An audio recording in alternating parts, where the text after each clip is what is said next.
Amazon.com login. How to log in Amazon account.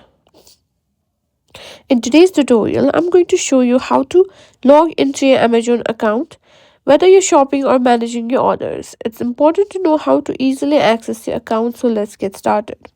First, open your browser and go to www.amazon.com.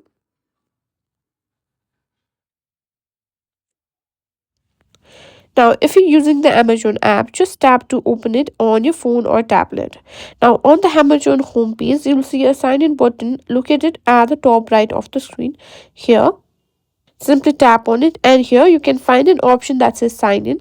Simply tap on it. You'll now be asked to enter your email address or phone number associated with your Amazon account. Make sure to enter the correct information and then click continue.